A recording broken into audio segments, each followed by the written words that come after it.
Maharashtra bulletin, आपला महाराष्ट्र, आपली बातमी। नाशिक शहरात BSNLच्या भूमिगत केबलवर डल्ला मारणाऱ्या हायटेक आणि सराईट टोळीचा नाशिक रोड पोलिसांनी पर्दाफाश केलाय। भर रस्त्यात JCB आणून केबल चोरणाऱ्या 4 चोरट्यांना पोलिसांनी बेड्या ठोकल्या असून त्यांच्याकडून तब्बल 1,05 लाख रुपयांचा मुद्देमाल जप्त करण्यात आलाय। पोलिसांच्या या धडक कारवाईमुळे गुन्हेगारी जगतात खळबळ उडाली आहे। 30 ते 31 मे दरम्यान नाशिक रोड परिसरातील गजबजलेल्या बिटको चौकात संजय मेडिकल समोर चोरट्यांनी मध्यरात्री BSNLच्या चेंबरचे झाकण उघडून आधुनिक यंत्रांच्या आणि JCBच्या सहाय्याने तब्बल 35 लाख रुपये किमतीची भूमिगत UG केबल ओढून कापून चोरली होती। भर चौकात झालेल्या या धाडसी चोरीमुळे BSNL प्रशासनासह पोलीस यंत्रणाही हादरली होती।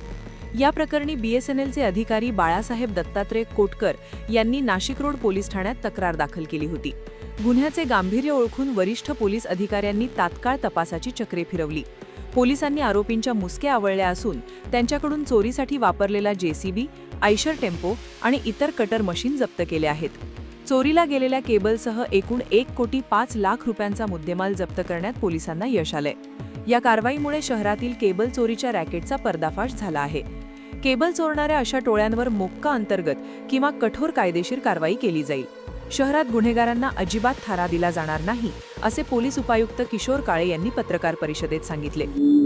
दिनांक 1 जून रोजी बिटको चौकातून लॅम्ब रोडकडे जाणारा जो रोड आहे त्या रोडवरती नाशिक रोड पोलीस स्टेशनच्या आमच्या DBचे अधिकारी APS रोहित साहेब आणि त्यांच्या अंमलदारांना मिळालेल्या माहितीवरून आम्ही त्या ठिकाणी टेम्पो जो आहे तो ताब्यात घेतला आणि त्यासोबतच एक JCB देखील त्या ठिकाणी आपण ताब्यात घेतलेला आहे आणि त्यांच्याकडून त्या टेम्पोमधून जी आपली BSNL जी शासकीय कंपनी आहे त्याची जी OFC ज्याला आपण म्हणतो म्हणजे ऑप्टिकल फायबर केबल, ती साधारणपणे 50 मीटर लांबीची केबल त्या ठिकाणी त्याचे तुकडे करून चोरून नेत असतानाचा तो जो प्रकार आहे तो उघडकीस आलेला आहे। याच्यामध्ये जी केबल जप्त केलेली आहे त्याची किंमत साधारणपणे 35 लाख आहे आणि एकूण याच्यामधला टेम्पो आणि प्लस JCB असा एकूण 1,05 लाखांचा मुद्देमाल त्या ठिकाणी हस्तगत करण्यात आलेला आहे। याच्यामध्ये आतापर्यंत आम्ही तपासामध्ये एकूण 4 आरोपींना अटक केलेले आहे। त्यातले 3 आरोपी हे जे आहेत ते मुंबईतले आहेत, एक परराज्यातला राहणार आहे।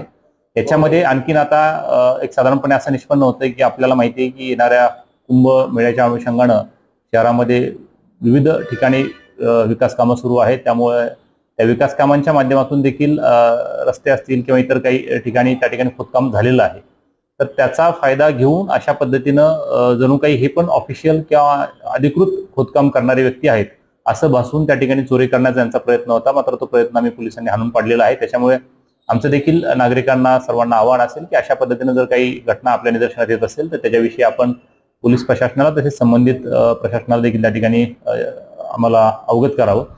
मात्र या कामगिरीबद्दल आम्ही नाशिक रोड पोलीस ठाण्याचे आमचे PI सपकाळे साहेब आणि त्यांची सर्व DBची टीम यांचं अभिनंदन देखील करतो आणि याच्यामध्ये अधिक तपास आणखी याच्यामध्ये नेमके ते पुढे कुठे त्याची विक्री करणार होते आणि कशा पद्धतीने याचं पुढचं आणखीन ट्रान्झॅक्शन होणार होतं याचा देखील अधिक सविस्तर तपास आम्ही त्या ठिकाणी करत आहोत। केबल चोरीमुळे केवळ आर्थिक नुकसान होत नाही तर संपूर्ण शहराची दूरसंचार सेवा विस्कळीत होते। हा देशद्रोहासारखाच गंभीर प्रकार आहे।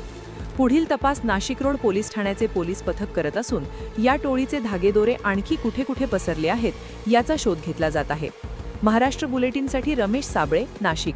महाराष्ट्र बुलेटिन, आपला महाराष्ट्र, आपली बातमी।